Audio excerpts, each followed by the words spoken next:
Hey everyone, welcome to this explainer. Today, we're unlocking the vault on something that literally affects every single one of us, but crazy enough, almost nobody is formally taught about it. Yep, we're talking about money. So we're going to break down 6 core pillars of personal finance. And we're getting this from a really fascinating source. Someone who spent 9 years in the high-stakes world of banking and trained as a chartered accountant. And you know what they realized during all that time?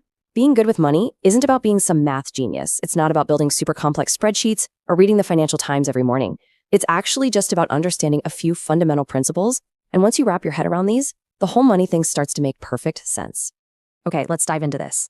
Here's our agenda. We've got 6 sections to cover: the silent tax, the 2 buckets, the 8th wonder, the wrong scorecard, the weight, and finally, the tax gap. This is essentially a roadmap from basic financial defense straight through to advanced wealth building. All right, section 1, the silent tax. Why cash actually loses value. So a lot of us grew up believing this total myth, right? We thought that if we just opened a basic savings account, set up an automatic transfer every month, and watched the balance slowly go up, we were being super responsible. We figured we were sorted. But here's the crazy part. To understand why just holding cash is actually dangerous, you gotta look at the math. Inflation is basically the rate at which prices go up, meaning your $100 today buys you less next year. So let's say inflation is running at 3%. But your standard savings account that your bank gave you is paying out, maybe 0.1% in interest? You're not making 0.1%. You are actually silently losing 2.9% in purchasing power every single year. It's literally a silent tax. Over 10 years, you're losing the equivalent of thousands without ever spending a dime. So what do we do? Well, the immediate, easiest fix to this inflation leak is to stop leaving free money on the table. You absolutely have to move your idle cash out of regular bank accounts and into a high-yield savings account. The difference in interest rates between the standard accounts and high-yield ones is massive. It's seriously the simplest move you can make today to protect your money's value. But here's the catch. Even the best savings account won't build real wealth. It really just slows down the leak. That brings us to section 2, the 2 buckets, saving versus investing. Now, people constantly use the words saving and investing like they mean the exact same thing, but they don't. They are completely different actions. Saving is putting money aside in cash. It's for the short term, it's safe, it's for emergency funds, basically anything you need in under 5 years. Investing, on the other hand, is for the long term. It's putting your money into assets like index funds or property to build actual wealth. Our source uses this brilliant analogy for it. Saving is like pouring the concrete foundation for a house. It's stable, and yeah, you totally need it. But investing, that's how you actually build the house you want to live in. If all you do is pour concrete, you've just got a solid slab, but nowhere to actually live. And this brilliantly illustrates the staggering difference between those 2 buckets over time. Let's look at the real data from our source. If you put £1,000 into a basic savings account 10 years ago, you'd have about £1,270 today. Okay, you preserved it. But what if you put that same £1,000 into a global index fund? You'd have close to 3,000, and the S&P 500, nearly 3,800 pounds. That is almost 4 times your starting amount. The big takeaway here is that you absolutely need both buckets, but so many people get stuck in saving mode far too long because they're waiting for the perfect time to start investing. And waiting is incredibly costly. Which leads us to section 3, the 8th wonder. The magic of compounding. So it's not just about if you should invest, but when. Albert Einstein allegedly called compound interest the 8th wonder of the world. Now, whether he actually said that or not, the math is absolute magic.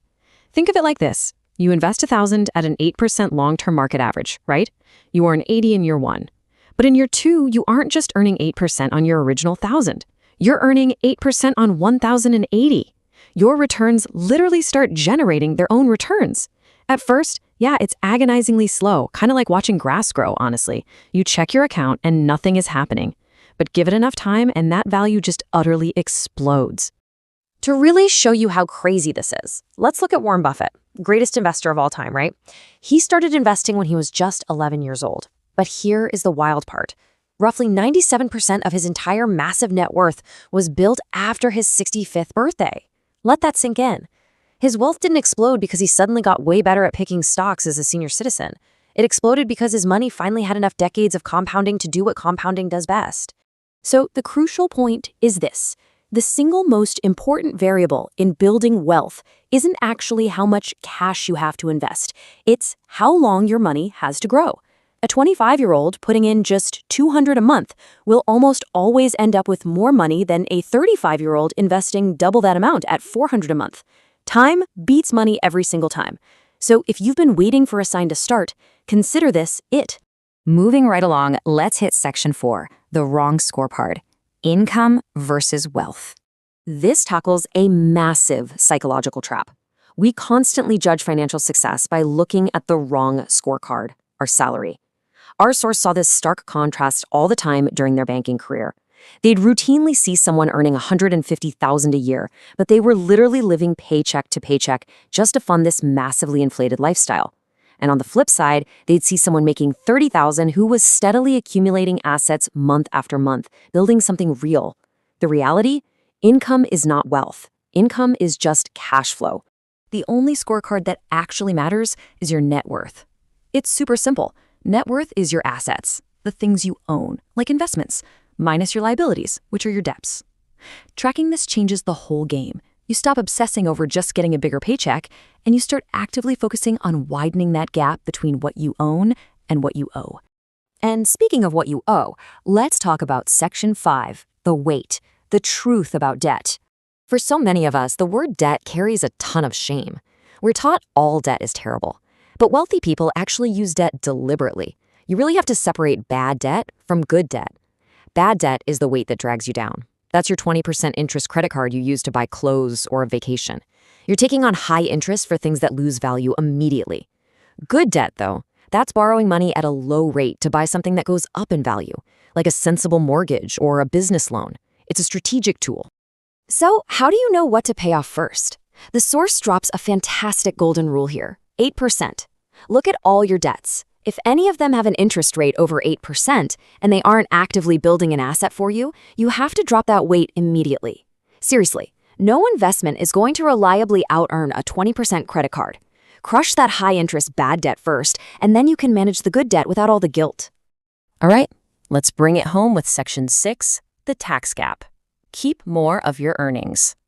Ignoring how taxes work is just a huge unforced error. It means you are highly likely overpaying or just completely missing out on totally legal ways to keep your own money. Let's move to and see how this builds using the UK income tax system as an example.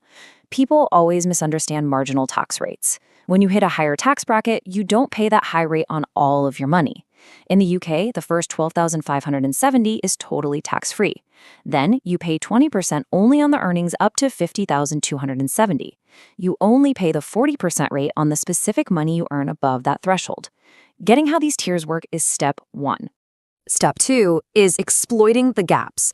And by gaps, I mean the legal loopholes governments actually want you to use, like workplace retirement matching. That is literally free money sitting on the table. Plus, our source points out that in the UK, if you're a basic rate taxpayer putting money into a pension, the government turns an £80 contribution into $100. That's an instant 25% return before the money is even invested. No way, right? Throw in tax-free investment accounts, like the £20,000 allowance in the UK where you pay zero capital gains on growth, and you drastically accelerate your wealth.